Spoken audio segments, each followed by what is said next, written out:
नाटक देखो, सुनो सुनो, नाटक देखो, सुनो सुनो, नाटक देखो।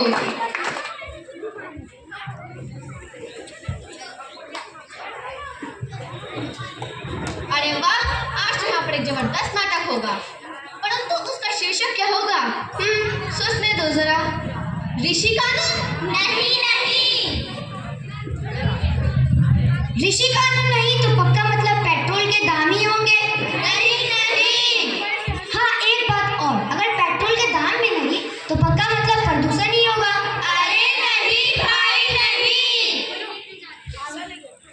आज तो हम एक बेहाल, बीमार एवं सिर्फ हमारी मातृभाषा हिंदी के विचार एक नाटक के द्वारा प्रस्तुत करने जा रहे हैं। ओ हिंदी बीमार है। सुनो सुनो भाई, सुनो सुनो, क्या हो गया है हाल, क्या हो गया है हाल।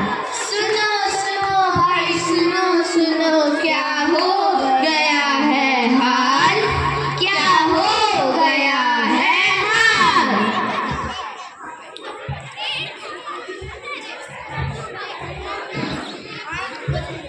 तो हिंदी माध्यम को ऊपर और अंग्रेजी माध्यम को नीचे रखना चाहिए? नहीं नहीं, किसी माध्यम को नीचे नहीं, परंतु लोगों में दिखा के पहुंचाना है कि हिंदी हमारी मातृभाषा है और हमें इसका आदर करना चाहिए। तो चलिए, मेहरबान कदरदान, आप सभी के सामने प्रस्तुत है हिंदी बीमार है। देखो भाई देखो, कौन है ये, किसका हो गया है बुरा हाल? क्या हो गया है इसका हाल, कैसा? मैं फिर से आ गया, कोई तो मुझे बताओ हमारे देश में इतना बुरा हाल किसका, कैसे और क्यों? अच्छा, अब मैं समझा, हिंदी बीमार है। यह सुनकर तो मैं हैरान हूँ, शायद ये सच है। हाँ भाई हाँ। अरे भाई, हिंदी कैसे हो गई बीमार, हिंदी कैसे हो गई बीमार, हिंदी की ऐसी दुर्दशा क्यों भाई, क्यों? आखिर हिंदी बीमार क्यों हो गई? आखिर क्यों, आखिर क्यों? मैं हो गई बीमार, मैं हो गई बीमार। अरे भाई, मुझे कोई तो बताओ, हिंदी बीमार क्यों हो गई? हिंदी को बीमार करने के पीछे किसका हाथ है, जबकि हिंदी तो हमारी मातृभाषा है। अपने ही देश में पढ़ाई हो गई, ना जाने हिंदी भाषा कहाँ खो गई।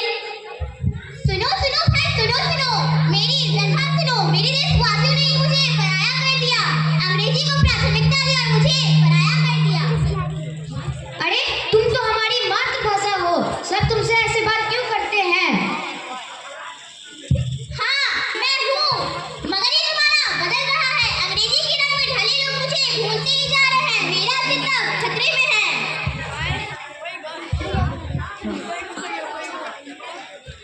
अब आजकल के बच्चों को ही देख लो, इन्हें तो 78 और 79 का हिंदी भी नहीं पता होगा, जैसे इस बच्ची को ही ले लेते हैं। चलिए पूछते हैं, क्या तुम्हें 78 और 79 का हिंदी पता है?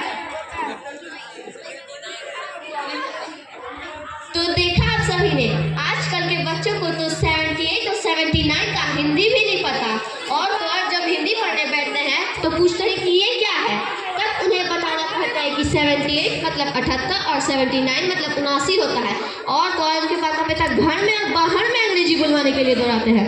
परंतु वो तो सिर्फ यही चाहते हैं कि उनका बच्चा सफल हो, पर वह यह नहीं जानते कि सिर्फ अंग्रेजी भाषा को मार्गदर्शन करने से उनका बच्चा सफल हो सकता है। अगर वह हिंदी भाषा को मार्गदर्शन कर ले तब वह सफल हो सकता है।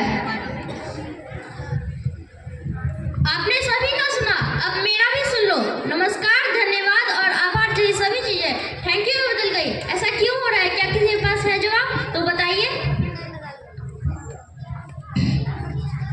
हाँ, अब कल की बात को ले लो, हम तो इंटरव्यू देने गए थे, वहां से हमको भगा दिया गया यह कहकर कि तुम देहाती हो, तुम हिंदी में क्यों बोल रहे हो, यहाँ पे सिर्फ इंग्लिश में इंटरव्यू दिया जाता है। अब बताइए ये कैसी बात है, अगर इंग्लिश ही सब चीज है तो अमेरिका तो भगवान ही होता। अब चाइना और जापान को ही देख लीजिए, ये अपनी मातृभाषा को भूले हैं क्या? अब डेनमार्क को ही देख लीजिए, ये हमारे एक राज्य इतना ही बड़ा है, फिर भी अपनी मातृभाषा में ही बोलता है, तो फिर हम अपनी मातृभाषा को क्यों भूले?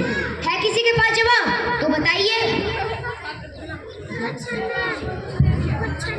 जहाँ पहले कार्य को जल्द से जल्द पूरा करने के लिए कहा जाता था, आज वहाँ ASAP as soon as possible कहा जाता है और कार्य खत्म। लोग अपनी जिंदगी को आसान बनाने के लिए हिंदी भाषा को भूलते ही जा रहे हैं। ऐसा क्यों हो रहा है? इस सवाल का जवाब अगर किसी के पास भी है तो बताइए। जिंदगी एक सफर है सुहाना, आया अंग्रेजी बोलने का जमाना, लेकिन हमको है हिंदी बचाना। जिंदगी एक सफर है सुहाना, आया अंग्रेजी बोलने का जमाना, लेकिन हमको है हिंदी बचाना।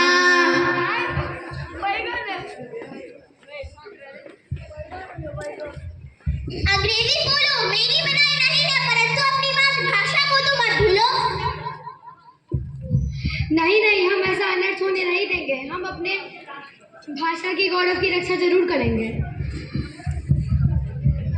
हाँ भाई हाँ, तुम ठीक कहा। आज से मैं भी शुद्ध हिंदी ही बोलूंगी और हिंदी भाषा का सम्मान भी करूंगी।